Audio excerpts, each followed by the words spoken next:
So now we're all going to practice our English and look at very different questions. I think if we're talking about stereotypes and what the media are doing with stereotypes, obviously we also have to look and see what are the stories, what are the aspects which we don't look at.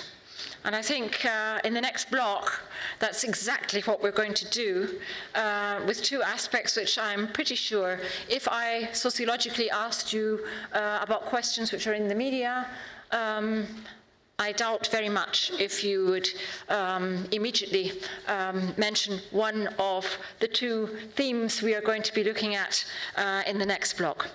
First of all, Lorenzo Pezzani, who is now living in London and is at Goldsmiths College. I especially mention Goldsmiths College because one of our board, Scott Lash, is also from Goldsmiths, and he was at one of our events in Karlsruhe some years ago, but it's especially nice to have contact back to Goldsmiths. Again, I would like to remind you all the abstracts and the vitas are in our brochure, so I shall not go ahead and say more. The title of the lecture is On the Borders of Human Rights, human in commas, we shall see, Refugees and the Fortress Europe. We shall see what he has to say, because certainly Fortress Europe is something we read in the media, but not from the aspect which he's going to talk about. Thank you.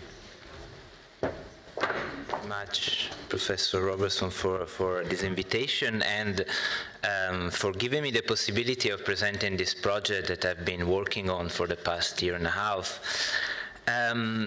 So today, I'd like to, as I was saying, present you this project, which is called Forensic Oceanography. It's a project that I'm carrying out at Goldsmiths College in a center called the Center for Research Architecture with other colleagues of mine. And in very broad terms, it's a project that tries to investigate and document with new tools, new, let's say, spatial tools that usually are used, let's say, more in architecture office than in like human rights investigations, monitoring, I was saying, the death of migrants at sea and the violation of their rights that happen at the maritime borders of Europe, and in particular in the Sicily Channel. In a way, I think what I would like to do today is also talk about the topics taken by this conference, migration and media, from the perspective of this specific project. And I hope that when see through the lenses of this specific project, our way of looking at and conceiving of both of these terms, migration and media, will change, or at least will have been challenged, right? So, I'd like really to start by suggesting here a more expansive notion of media, right, which includes not only traditional forms of news gathering with reporters and cameras and newspapers, etc., and also not only forms of new media, social media, etc., but then the notion of media which I have in mind here really contains much more than that. It contains, for instance, all the surveillance technologies like radars, thermal cameras, biometric databases, maritime traffic monitor systems that are constantly mobilized by border controllers to monitor the Mediterranean by sending and analyzing beams of electronic information concerning activities categorized as illegal, among which migration is often classified. But it also includes the way in which migrants themselves document the crossing with mobile phones or small digital cameras, or the ways in which they communicate while at sea thanks to satellite phones, and the way in which information about the crossing of the sea itself circulates through informal networks, right?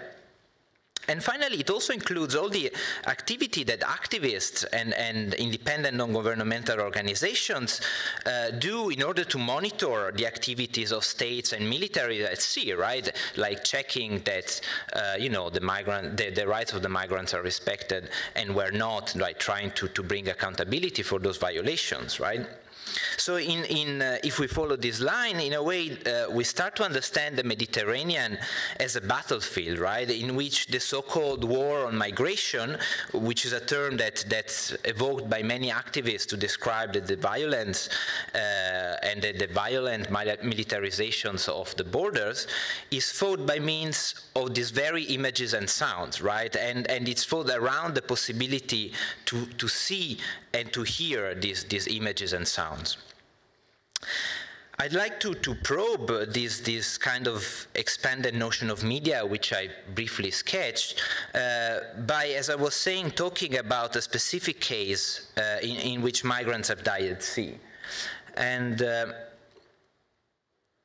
this is basically the story with which my own involvement in this field has somehow started, or let's say has shifted from a kind of more, let's say, academic, perhaps, involvement into a kind of more engaged involvement, which is something that we really try to foster as well with my colleagues at the Center for Research Architecture, right? So a form of academic research, which in a certain sense becomes a form also of investigative journalism, hopefully the best tradition of investigative journalism, right?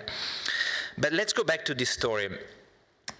In late March 2011, 72 sub-Saharan migrants left Tripoli on board a small rubber dinghy in the attempt to reach the small Italian island of Lampedusa. After having covered approximately half of the distance, they ran out of fuel and started drifting in the open sea. Despite reporting their position to the Italian Coast Guard, which later informed a Maltese colleague and NATO, which at the time was engaged in the military operations in Libya, and despite having been spotted and approached by at least a patrol aircraft, a military helicopter, two fishermen boats, and a military vessel, nobody intervened to rescue them. After 14 days of drift, during which with no water or food 63 people died, 9 survivors landed back on the Libyan coasts.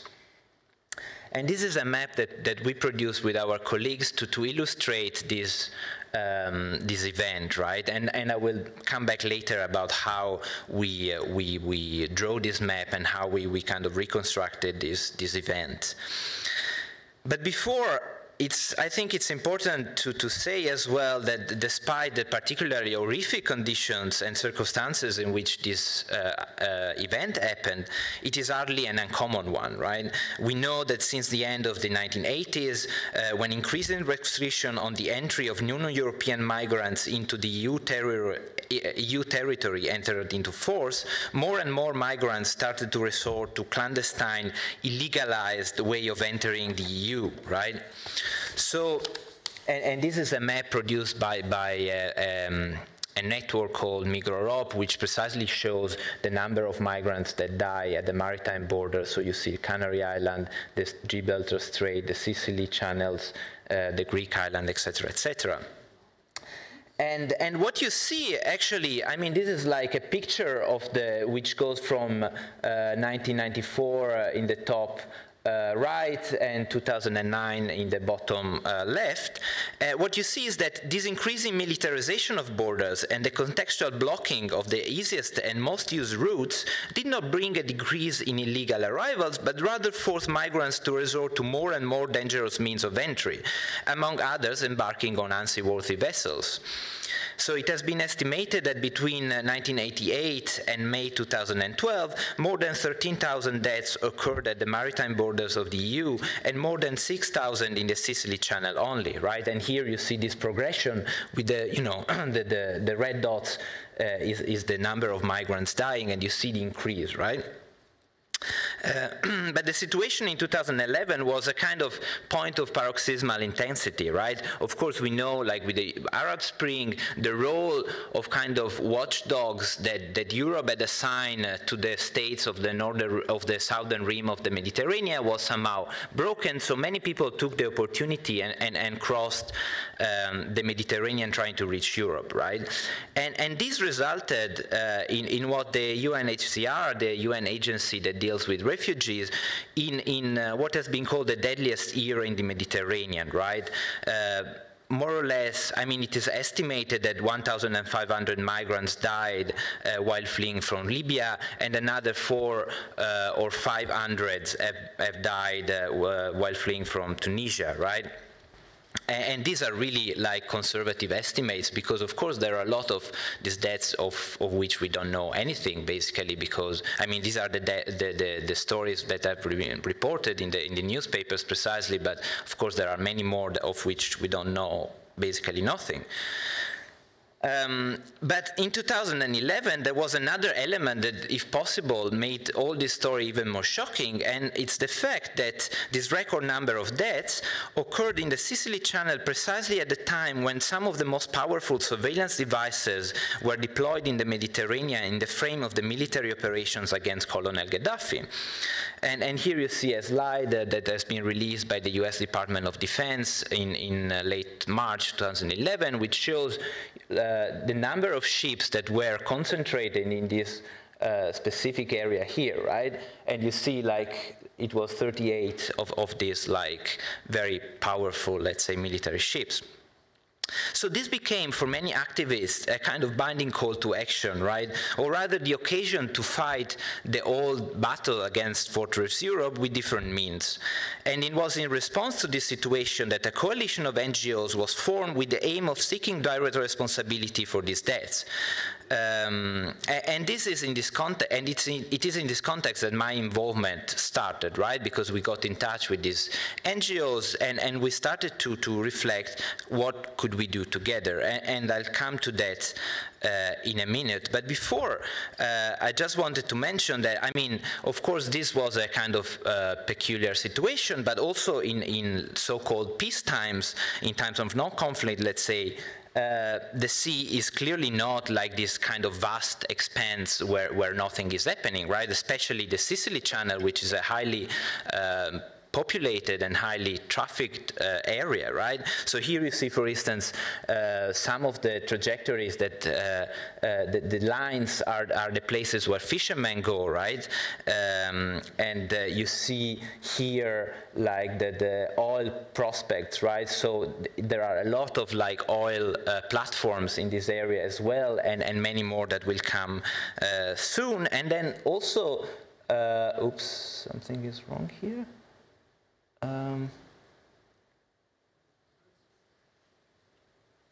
Oops, sorry. Just wanted, there was a video that was supposed to play, but I mean, it's not very important. But basically, I just wanted to show that the kind of amount, yes. Okay, the amount of traffic, right? And here it's a website that you can, it's online, and basically it shows in real time the number of ship. And basically you see the Sicily Channel is this kind of highway that connects Suez Canal with Gibraltar, right? So how was it possible, right, that this boat and so many other boats go undetected, right, and so many people died without being rescued? And I think in order to understand this, we need to understand somehow the aesthetic conditions in which migration happened at sea, right? And by aesthetics, I don't mean here certainly a kind of philosophy of beauty, but really like after probably what somebody like Rancière, the French philosopher, would call aesthetic as a political activity, right? As a kind of, as the possibility to see or not to see certain events and certain people, right? So on the one hand, we have, let's say, the logic of clandestinity, which is, you know, the logic that migrants are forced to resort because of the denial of legal entry, right? So the very etymology of clandestine comes from the Latin and means, you know, hidden and in secret, right? So going in secret and undetected is the only way in which migrants can contest and overstep the limits of the geographical, economic, and social place that was assigned to them. The Arab word that designates people that do the crossing at sea, haraga, refers precisely to this effort of going undetected, as it points to the practice of burning one's paper, right? So somehow, in order for a new subjectivity to emerge, the previous identity has to be destroyed, right? And as opposed to this logic of clandestinity, what all agency aiming at controlling and managing migration try to do is to shed light on the act of border crossing, right? In order to make the phenomenon of migration more knowable, more predictable, and ultimately more governable, right? And I'd like to probe again this idea by looking at this image, right, which is taken, as you see, from the cover page of Frontex 2011 report. And I'd like to take this image not as a symbol or a representation of maritime borders, but rather really as a kind of material diagram through which is it possible to reconstruct an event, or rather an encounter, right? So what we see in this picture are initially illegalized migrants, right, who have been intercepted at sea. They are clearly visible in broad daylight. They are being escorted to what is probably an Italian port, since you can see there is an Italian Guardia Costiera vessel that is leading the way here, right? The photograph also that we are looking at is clearly being taken by yet another ship, right, which probably follows these two other ships. But if we take a closer look at this image, what we see is that, I mean, this Coast Guard vessel is covered with cameras, right? So this is somehow surprising, and one might wonder what all these cameras have to do here with the Coast Guard operational tasks, right? Clearly, cameras might be a way of seeing further than the naked eyes, or they might be important to document the condition of the incident. They might belong to embedded journalists that are sometimes invited to join Coast Guard patrols in operation at sea. But clearly, this forest really of cameras is beyond any kind of operational necessity, right? So we might ask, what are they doing here, right? What do they have to do with the act of intercepting and illegalizing migrants? And looking at the number of videos related to the interception of migrants at sea, we see, I mean, this is not something uncommon, right? And so what I like to argue here is that, in fact, the act of interception itself and of making them visible are somehow indistinguishable, right? Since the migrant visibilization is both part of and an indication of their capture. They are captured and they are made visible at the same time, right? So they are visibilized because they have been intercepted, and they have been intercepted because they have been visibilized, right? And so here, actually, there would be another video, which I don't think we'll play now, but basically what you would see in this video is an operation by the Italian border police, the Guardia di Finanza, which uses somehow the similar means, right? And on the one hand, you see, like, it's an operation that takes place at night, so you have spotlights on the camera, and what this spotlight light is really, what they are supposed to do is try to make seen what has been hidden, right? So, and also to kind of exposing and somehow spectacularizing this idea of interception, right? And so in a way that they contribute to this construction of a criminal subject, right, that of the migrant. And little bit later on the video, you would have seen what happens when they arrive into the port of Lampedusa, which is basically they take migrants one from the boat and they count them, right? So in a way, this idea of counting is also yet another way of kind of controlling, right, of making migration somehow more manageable, because all these numbers will then go into, you know, PowerPoints and presentations that are done, you know, like by Frontex and other agency to on a way corroborate this idea of invasion, let's say, and, you know, to try to know more about migration very simply as well. So the conditions of visibility which are so produced are inextricably bound to the control of bodies and the production of the new condition of illegality. So cameras here do not simply document an event that pre-exists their presence, rather it is the very presence of these cameras that create the scene for the spectacle of illegal immigration to take place, right? And as I've said later, cameras and, you know, optical imagery like photographs, etc., is just one aspect of this story, right? We have also radars that monitor the coasts of Europe. We have satellite imagery. These are basically in violet, you see the scans that are taken by the satellites during the various orbits, right, that are used to monitor migration. We have the vessel monitoring system that I was showing earlier. We have night vision cameras on board of patrol airplanes. And then we have also operation rooms in which this vast quantity of data is assembled and sorted, right? And yet, I mean, this is what the overall image that all this technology provide is not a kind of panopticon, right? We shouldn't fall into the illusion that often all these kind of defense companies like Finmeccanica would like us to believe that, you know, they can control everything, you know, is visible, etc., right? And there are many blind spots, right? And these blind spots are, I would argue, functional somehow to the border regime in two ways. On the one hand, it allows certain migrants to still arrive in Europe, right? But with the condition of, again, of illegality, which is basically the condition on which the possibility to exploit them on the work market is based. And on the other hand, it also allows, like, these border controllers to kind of operate outside the scrutiny of a larger public, right? We don't know, I mean, civilians, so to say, don't know what's happening at sea, right? So, and this is in this context that migrants have been pushed back to Libya, and migrants have been left to die, as in the case that I was mentioning before, right? So it's again in this context that we also need to understand, let's say, my own intervention in this field with this project, with this forensic oceanography project, right? What we started to do in relation to the case I was mentioning earlier of the migrants that died at sea was, as I was saying, teaming up with this group of NGOs and trying to build a legal case for non-assistance of migrants at sea, right, against NATO, against Europe, basically against all the agencies that were present at sea at that moment, right? But as we started to work on this case, we were immediately faced with one arduous issue, right? How could we reconstruct the chain of events and produce evidence of what happened? Of course, we immediately went to meet the survivors and we took them stories, but you have to imagine, I mean, these people have stayed for 14 days in the open sea with no water and food, so you can imagine in which condition they were, right? So their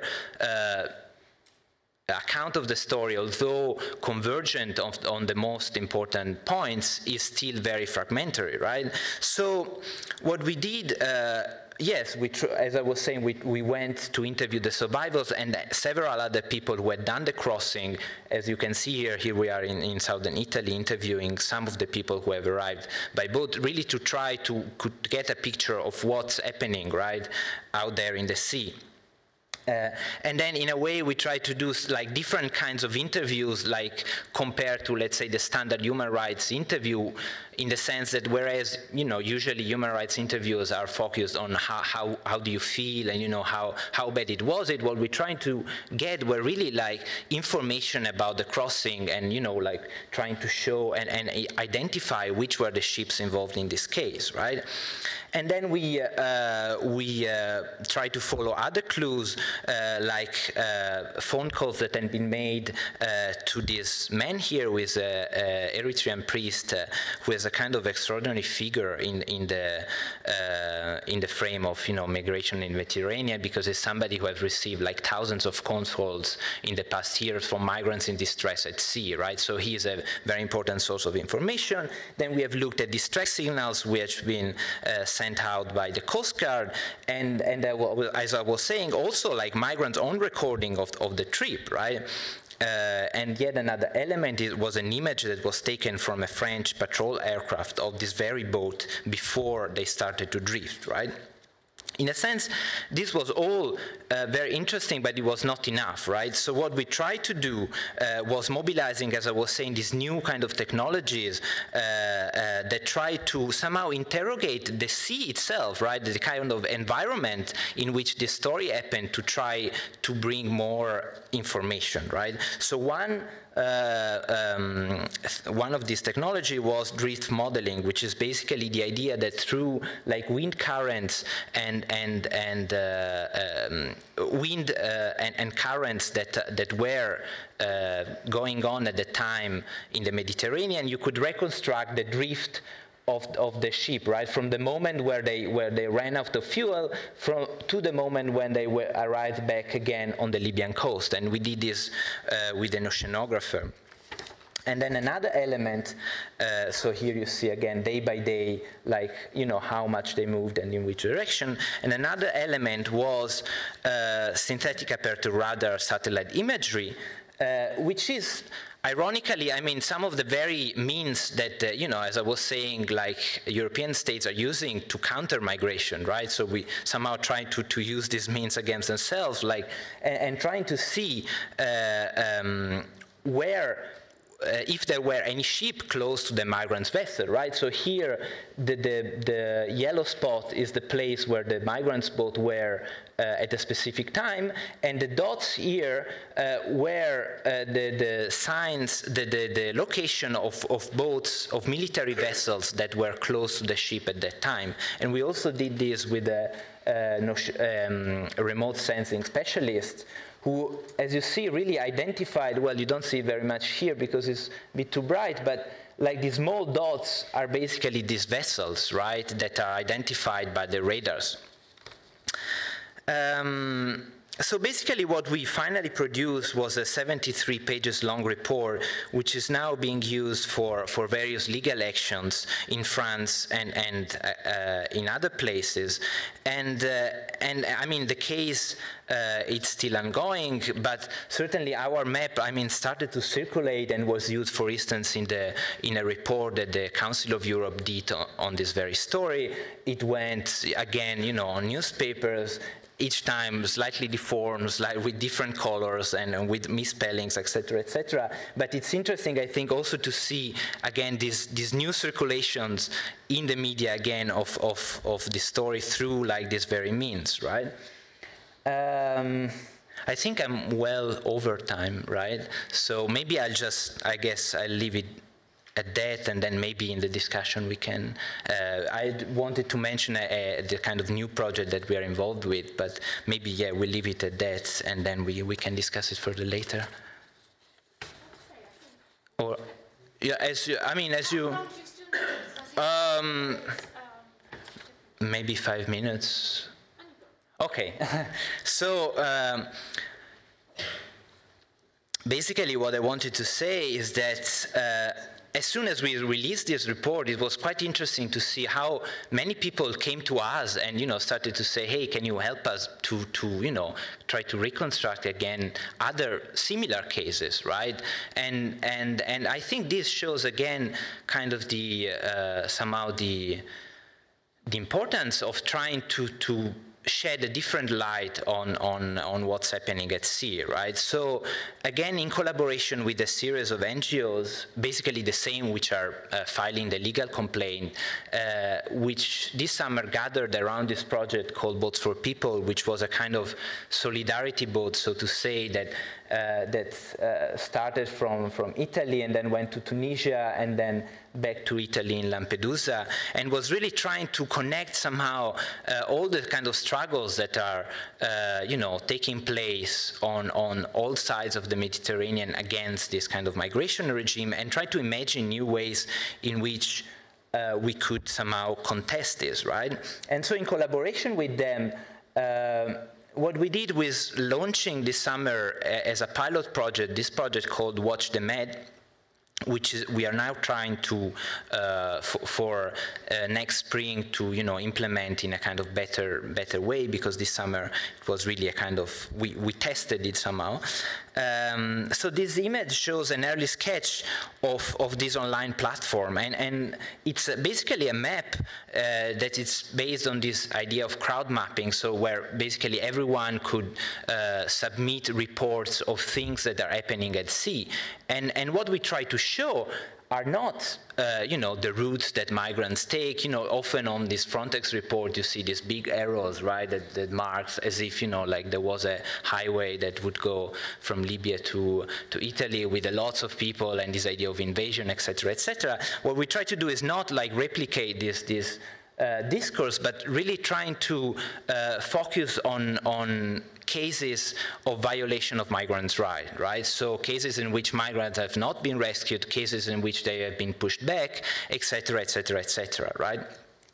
And so And what we are trying to do is spatialize. I mean, here you see like these red dots are some of these reports, and what we try to do is spatialize them in this complex geography, right?